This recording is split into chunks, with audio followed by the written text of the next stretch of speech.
Assalamualaikum warahmatullahi wabarakatuh.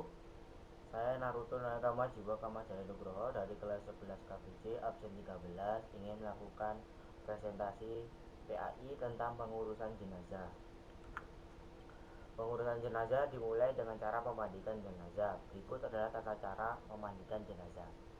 Yang pertama, jenazah dibaringkan di balai atau tempat lain yang memiliki standar. Hindari terkena hujan, sinar matahari, dan tertutup. Tidak terlihat kecuali oleh orang yang memandikan dan mahramnya. Yang kedua, diperintahkan menutupi mayit dengan pakaian yang melindungi seluruh tubuhnya agar auratnya tidak terlihat. Yang ketiga, pihak yang memandikan memakai sarung tangan. Air yang digunakan untuk memandikan mayit adalah air suci dan disunahkan mencampurnya dengan sir atau bidara atau larutan kapur barus. Yang keempat, menyiram air ke seluruh badan secara merata dari kepala sampai ke kaki. Disunahkan 3 kali atau lebih dengan mendahulukan anggota badan sebelah kanan lalu bagian sebelah kiri. Yang kelima, bersihkan giginya, lubang hidung, lubang telinga, celah ketiaknya, celah jari tangan dan kaki serta rambutnya. Yang keenam, membersihkan kotoran dan najis yang melekat pada anggota badan jenazah, khususnya di bagian perut dengan cara menekan bagian bawah perut dan bersama dengan itu angkatlah sedikit bagian kepala dan badan sehingga kotoran yang ada di dalamnya dapat keluar. Yang ketujuh, mewudukan jenazah sebagaimana wudhu akan sholat setelah semuanya bersih. Yang kedelapan, terakhir, disirami dengan larutan kapur barus dan harum-haruman. Setelah memandikan jenazah, kita akan mengkafani jenazah. Berikut ini adalah tata cara mengkafani jenazah bagi laki-laki. Yang pertama, bentangkan kain kafan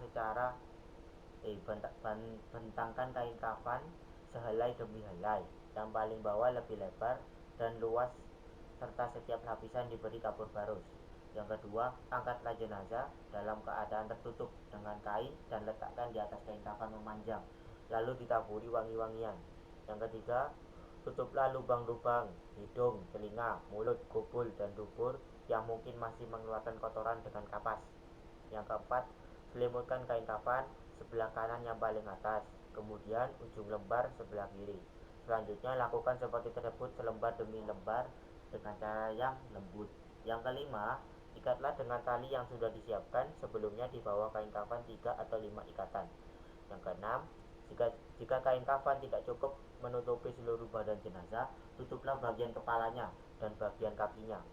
Boleh terbuka namun tutup dengan daun kayu, rumput atau kertas. Jika tidak ada kain kafan kecuali sekadar menutup aurat, tutuplah dengan apa saja yang ada. Setelah itu kita akan menjelaskan tata cara mengkafani jenazah perempuan. Kain kafan untuk jenazah perempuan terdiri dari 5 lembar kain. Urutannya adalah sebagai berikut. Lembar pertama untuk menutupi seluruh badan, lembar kedua sebagai kerudung kepala, lembar ketiga sebagai baju kurung, yang lembar keempat sebagai penutup pinggang hingga kaki, lembar kelima menutup pinggul dan paha. Adapun tata cara mengkafani jenazah perempuan adalah sebagai berikut.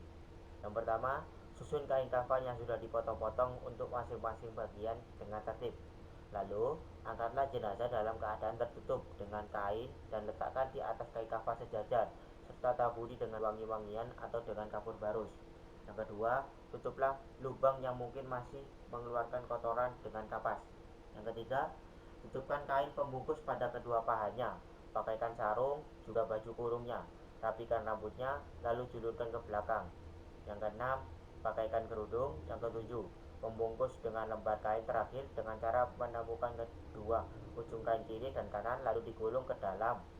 Yang kedelapan, yang terakhir, ikat dengan tali pengikat yang telah disiapkan. Setelah kita mengkafani jenazah, kita akan menyolati jenazah.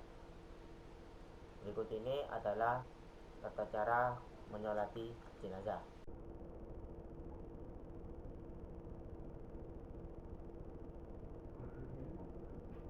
Berikut tata cara melakukan sholat jenazah. Yang pertama kali kita lakukan adalah menggunakan niat. Jika dilakukan di dalam hati ataupun diucapkan, niatnya berbunyi yusolli ala hadal mayyiti arba'a takbiratin lillahi ta'ala Allahu Akbar أعوذ بالله من الشيطان الرجيم. بسم الله الرحمن الرحيم. الحمد لله رب العالمين الرحمن الرحيم مالك يوم الدين إياك نعبد وإياك نستعين اهدنا الصراط المستقيم صراط الذين أنعمت عليهم غير المغضوب عليهم ولا الضالين. الله أكبر. اللهم صل على محمد وعلى آل محمد كما صليت على إبراهيم وعلى آل إبراهيم وبارك على محمد وعلى آل محمد كما باركت على إبراهيم وعلى آل إبراهيم إنك حميد مجيد. الله أكبر. اللهم اغفر له وارحمه وعافه واعف عنه وعافه له ووسع مدخله واجعل الجنة مثواه. الله أكبر. اللهم لا تحرمنا وله ولا تفتنا بعده واغفر لنا وله. السلام عليكم ورحمة الله وبركاته. السلام عليكم ورحمة الله. Berikut tadi itu adalah tata cara melakukan salat. Terima kasih. Setelah melakukan sholat jenazah, kita akan menguburkan jenazah. Berikut ini adalah tata cara menguburkan jenazah. Yang pertama, jenazah diangkat untuk diletakkan di dalam kubur. Lakukan secara perlahan. Yang kedua, jenazah dimasukkan ke dalam kubur. Dimulai dari kepala terlebih dahulu dan dilakukan lewat arah kaki. Jika tidak memungkinkan, boleh menurunkannya dari arah kiblat. Yang ketiga, di dalam liang lahat, jenazah diletakkan dalam posisi miring di atas lambung kanan bagian bawah dan menghadap kiblat. Yang keempat, pipi dan kaki jenazah supaya ditempelkan ke tanah dengan membuka kain kafannya. Begitu pula tali-tali pengikat dilepas waktu menurunkan jenazah ke liang lahat. Hendaknya membaca doa sebagai berikut. A'udzubillahi minasyaitonirrajim. Bismillahirrahmanirrahim.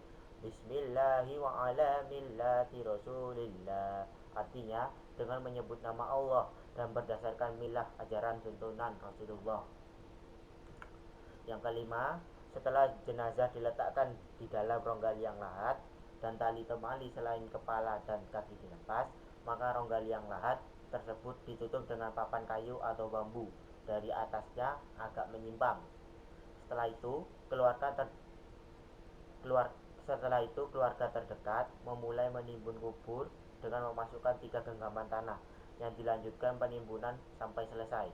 Yang ketujuh, hendaklah meninggikan makam kira-kira sejengkal sebagai tanda agar tidak dilanggar kehormatannya.